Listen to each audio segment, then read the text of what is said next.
Mag-car wash muna tayo ng sasakyan ngayon. Habang walang ginagawa. Para hindi sayang yung oras at maboring lang tayo pag nakaupo. Maglinis tayo ng sasakyan.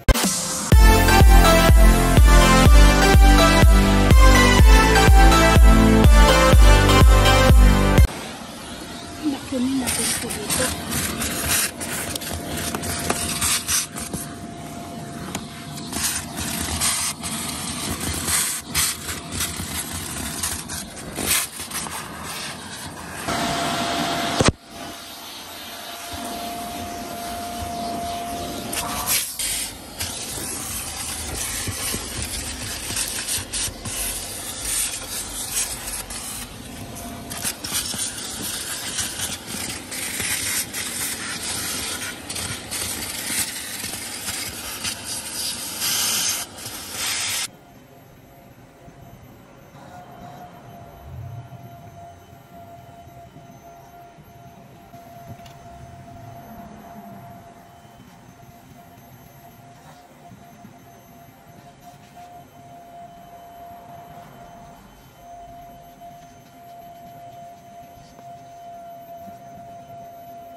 At syempre, punasan muna natin yung loob.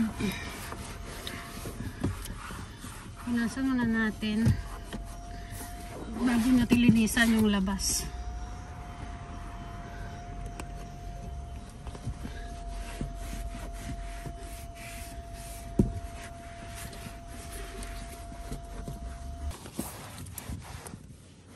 Ang ganda na yung sasakyan pag malinis.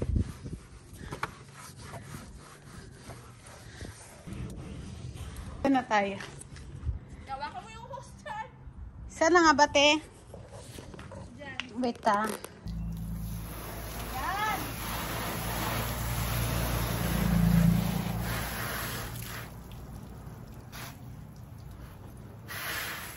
Yan.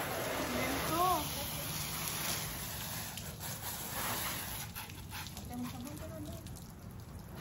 May sabon na ba ito, te? Oh.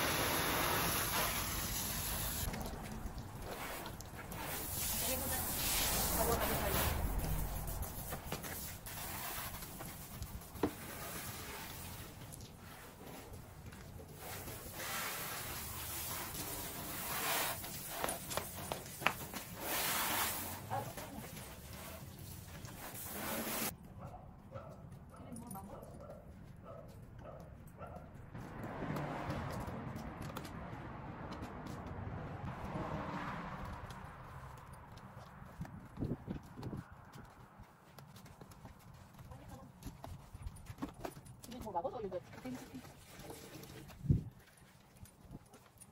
Magkano may bayad natin sa'yo? Bayad. Walang libanan din. Ay, buti ka nalaga. Maliit. Terminate tayo dito. Nagaling.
Hilang pataas tapos tapos ka tumadun sa mobil.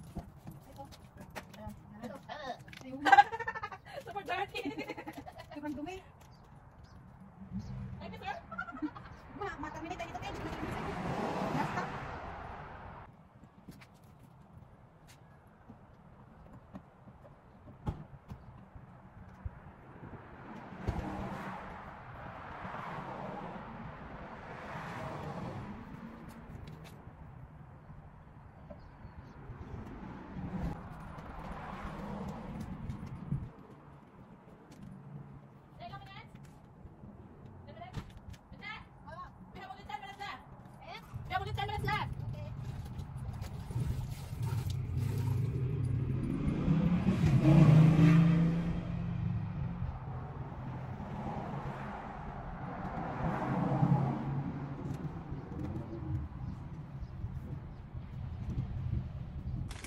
Ayan na nga guys, malinis na siya. Sa mga gusto mag-inquire, dito kami na Tilinda available. Ayan. Yan, sa mga gustong magpalinis, mag-inquire lang kayo dito sa akin, sa aking FB page. Ayan guys, makita nyo naman, malinis. Shining, shiny na siya. Itong car na to ni Kuya, nasa ano na siya, 8 years na siya, pero maraming gustong bumili nito. Kasi wala na yung model na ganito dito sa Canada. Bihira na mahanap. So maraming gustong nag-o-offer na bilhin to, pero hindi maibenta ni Kuya kasi nga maganda pa talaga yung quality niya. So si Kuya inoopera ng Honda company na iswap na yung kanyang sasakyan. Pero ayaw pa rin ni Kuya pumayag.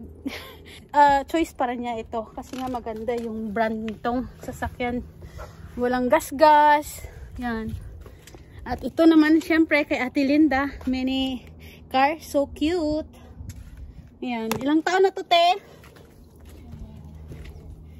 1 year old. Ito 1 year old. Kailangan talaga may service kapag papasok ka sa work kasi bihira na dito mag may may bus. May bus pero kailangan mo mag-spend ng mahabang oras. So mas maganda pa rin na may sariling sasakyan. So hanggang dito na lang guys ang aking car wash vlog. Thank you for watching. Bye. Ay, hindi na mapatay. Hindi mapatay.